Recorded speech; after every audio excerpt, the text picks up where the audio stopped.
Good afternoon, everybody. Shavua Tov, and welcome to the Israel Brief, brought to you by Lay of the Land. I'm Renee Marks, your host, and let's take a look at today's top stories.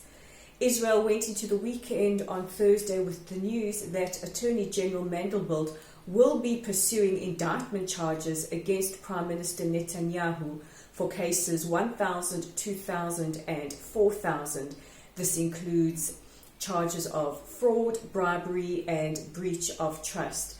The Prime Minister responded by holding a press conference where he accused this of being a coup, as well as saying investigate the investigators. Mandelblit responded by saying this was a tough day for him and for the state of Israel, and it comes at a very precarious time where Israel, or at least our Knesset, is still in the process of putting together a government. Now, what is the next step? Well, Prime Minister Netanyahu has 30 days to decide whether or not he wants parliamentary immunity.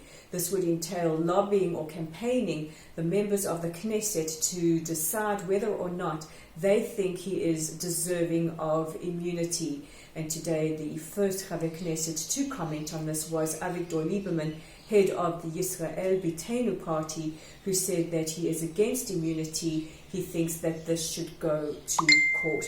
So we will watch this case and we will be presenting updates as it progresses. In the meantime, Gideon Sa'ar, who is a Likud member of Knesset, has asked for primaries, for Likud to conduct primaries while the Prime Minister undergoes these kind of investigations, as many are calling for him to step down and focus on his legal issues. And as we speak, there is still frantic negotiations for some kind of unity government. Benny Gantz, the leader of Kahol Levan, the blue and white, gave a speech on Thursday night where he appealed for a unity government. He said there is still time to form that. He appealed to Likud members of Knesset to work with him, to work with his Kahol Levan party, and appealed to Prime Minister Netanyahu to step down.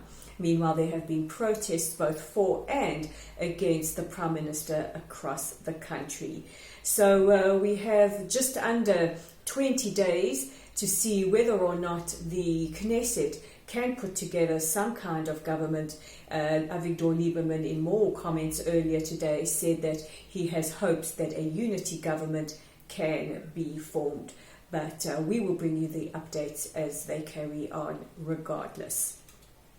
Today also marks the International Day for the Elimination of Violence Against Women.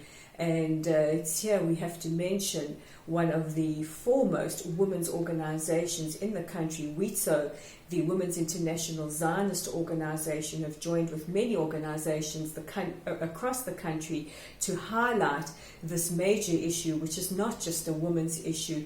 It is an issue that society has to take responsibility for as well, gender-based violence.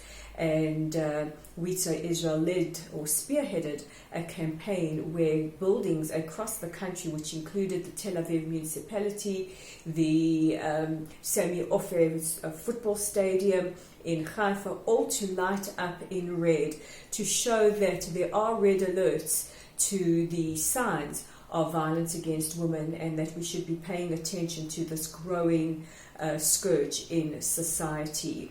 And you can go onto the Lay of the Land website at www.layoftheland.online, and you can read several articles that expose gender-based violence in the region and in Israel. And it's often said that for Israelis, the sky is the limit. Well, no more. It seems that the universe is the limit. Earlier this year, Israel attempted to land an unmanned vehicle on the moon, and we didn't land quite as expected. We crash landed, which to me is indicative of how we drive here anyway. And Space IL, the company that bought you the Bereshit, have made quite a spectacular announcement. Israel will be heading into space this time, but we're not heading for the moon. We're heading to Mars. So watch the space, and hopefully within the next 3 years, Israel will land something, or we will crash something, depending on how our driving is, en masse. So very, very exciting and totally indicative of the Israeli ethos that if at first you don't succeed, just keep trying. And if you're going to fail spectacularly, make sure you succeed it even more spectacularly.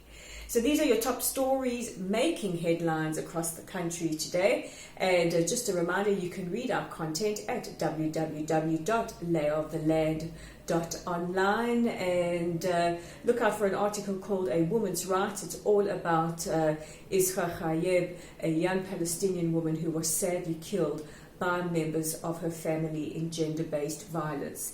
You can also join our growing Facebook community. If you haven't done so, please like us or follow us, share our content, invite your friends to come along for the party as well at Lottel's site. And we bring you the news Monday to Thursdays on our YouTube channel at the Israel Brief. Click on the subscribe button below and make sure that we get Israel's side of the story out to as many people as possible. I'm Rolene Marks. This is the Israel Brief. We'll chat again tomorrow.